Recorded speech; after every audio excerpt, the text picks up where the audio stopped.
What if I told you that Max Verstappen could change equipment, and that his destiny would be Mercedes?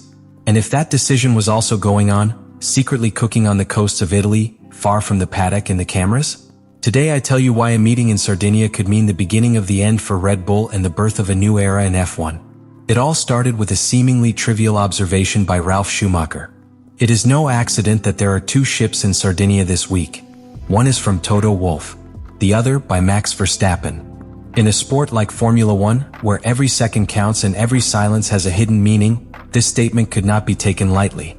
And it wasn't. Quickly, the specialized media and the most attentive followers began to investigate. What seemed just a curious fact became a snowball that has not stopped growing since then. The attention focused on a corner of Italy that, at least in appearance, had no relationship with the World Formula One Championship. But in times of pause between races, the large movements are not made on the asphalt, but in the shadow. It was there that private flight trackers, increasingly common tools among the followers of the sport, found the first tangible indication. The Max Verstappen jet had flown from Nice to Olbia, Sardinia, coinciding in time and journey with the confirmed presence of Toto Wolff's yacht, anchored on the northwest coast of the island. But that was just the beginning. Through public maritime monitoring systems that allow to track the exact location of luxury vessels, it was verified that the Wolff yacht and the Verstappen ship were not only in the same area, but also remained in proximity for more than 48 hours. These data are not invention of tabloids. They are available, accessible, and have been consulted by multiple sources that have crossed this information with images, schedules, and digital records. To this was added an even more revealing comment by Nelson Piquet Jr., brother-in-law of Max himself, who said in a podcast that everyone knows they are talking. In any other context, this phrase could have been dismissed as another speculation. But coming from someone from the pilot's intimate circle, the value of that statement completely changes. The idea that they are talking does not talk about an informal talk, courtesy between paddock figures. Talk about negotiations, planning, of a serious evaluation of future alternatives. In addition, this meeting occurs at a strategic moment, just after the Great Britain Grand Prix and before the traditional summer break of Formula One. Historically, these weeks have been fertile terrain for background conversations, those that define signings, key movements, and internal restructuring. But in this case, we are not talking about the future of any pilot. We are talking about the world champion. And the mere fact that the possibility of a conversation with the head of Mercedes already has immense implications for the entire sport is mentioned. This is not a movement that has been hot as a reaction to a punctual defeat. It is part of a much colder, strategic planning, and perhaps even inevitable given the current situation of Red Bull.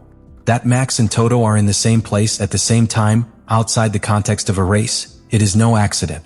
It is a signal.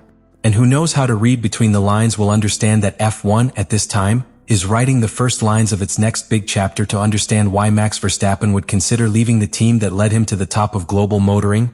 We must look beyond the recent results and observe what is happening behind the scenes in Red Bull racing.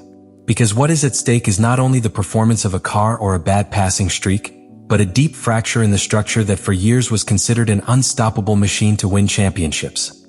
The fall of Red Bull has not been a sudden fall, but a slow but irreversible decomposition. And it all started with an internal crack that was expanded to becoming an open struggle of power. Christian Horner's departure after 2 decades at the head of the team was not simply a leadership change, it was a political earthquake. Horner was not only the visible face of the team, but also the architect of an obsessive culture of excellence, which for years worked as a Swiss watch. His dismissal, without prior notice and with a coldness that he left perplexed even to the veterans of the paddock, reflected that the internal tensions between the Austrian and Tai from Red Bull were no longer manageable from within. But this was not an isolated case. Adrian Newey's departure, the most successful designer in the history of F1, was an unequivocal sign that something was breaking into the depths of the project. Newey went to Aston Martin. Rob Marshall went to McLaren. Jonathan Wheatley, one of the logistics and operational brains of the team, now works for Sauber. What was previously a compact and brilliant technical nucleus has become a scattered group of elite exiles. And let's not forget the conflict between Horner and Jos Verstappen, Max's father, who went beyond the personal. Jos not only supported the dismissal of the British director, but would also have put conditions for the permanence of his son in the team. In any other structure, this would have been unthinkable. But in Red Bull, 2025 has shown that there is no longer a clear line between sports interests and internal power pressures. But the biggest problem is not in the current car, but in the future. Red Bull has decided to break its historic alliance with Honda and develop its own engine for 2026 in collaboration with Ford. This represents a monumental bet, and many inside the paddock see it as a technical suicide. Max knows, intuits it, and that's why it is evaluating alternatives. Because he knows that his elite time is not infinite and that betting on an uncertain project can cost him precious years of his career. In addition, there is a key point that cannot be ignored: the performance clauses in the Max contract. Red Bull no longer has the technical advantage or the structural hegemony that made him a safe shelter for any top pilot. Today, his future is surrounded by uncertainty. And that, for a champion like Verstappen, is simply unacceptable. The Red Bull empire, which once challenged and beat historical giants such as Ferrari and Mercedes, is today eroded from their foundations. And while abroad they still try to project strength, inside each decision, each exit, every strategic error sounds like an echo of what was and is no longer. Verstappen knows it. And what is done could be the last nail in the coffin of the Austrian domain. Toto Wolff was never a traditional team leader. It is more a strategist, a long-term architect who understands that Formula One does not win only with fast cars, but with patience, calculation, and vision. While Red Bull disintegrates under his own weight, Mercedes operates with a calm that seems almost provocative. Because Wolff knows that great movements are not announced, they prepare in silence. And in that silence, he has been building a plan that, if executed, can change forever the balance of power in F1. Toto does not need to convince him with empty promises. All you have to do is show you what Red Bull can no longer offer: stability, clarity in decision-making, and a car with a constant medium-term evolution. And that is just what has been building. The 2025 car, although not dominant, is competitive. It has strength in cold paths, shows structural reliability, and has proven to be a solid basis for future development. And everything indicates that the 2026 project, with the new power unit and the revolutionized technical regulations, is much more advanced in Mercedes than in Red Bull. In addition, Toto Wolff understands something that few in the paddock understand so clearly: the champions do not seek only titles. They look for legacy. And today, Verstappen runs the risk of wasting its best physical and mental stage in a project in decline. Wolff can offer what every pilot dreams: a team built around him. A car designed from scratch with its driving style in mind.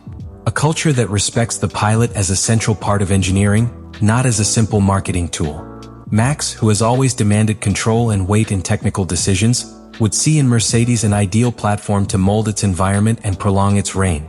But the brightest thing about Toto's movement is not what he says, but what he suggests.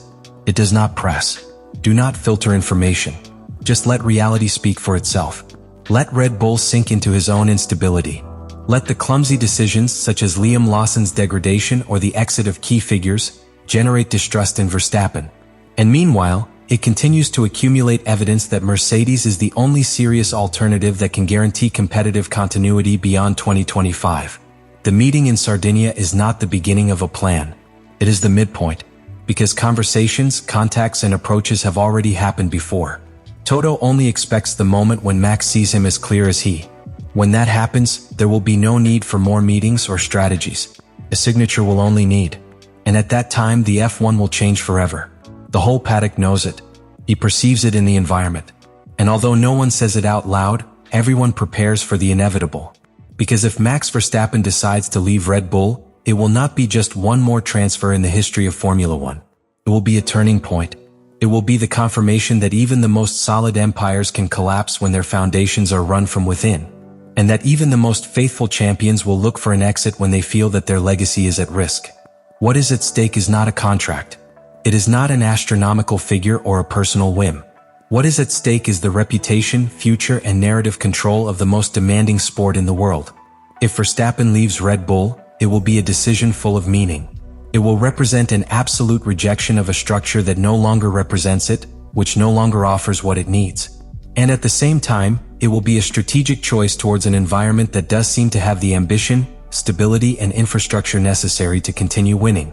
The calendar advances, the improvement margins are reduced, and the projects by 2026 are already defined in almost all the teams.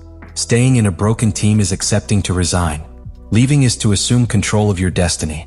And that, beyond the track results, beyond the trophies, is what truly defines a champion. The ability to anticipate, adapt, and make bold movements when the world expects the world to be satisfied. Therefore, the possible meeting in Sardinia should not be taken as a simple summer rumor. Max Verstappen is once again on the verge of making history. Only this time, it will not be with spectacular overtaking. It will be with a silent, powerful, and perhaps irreparable choice for Red Bull. Now that you know, the question is no longer whether Max will meet with Toto. The question is when the final decision will make, and what consequences will leave that step in the legacy of all involved. Because after this, nothing will be the same.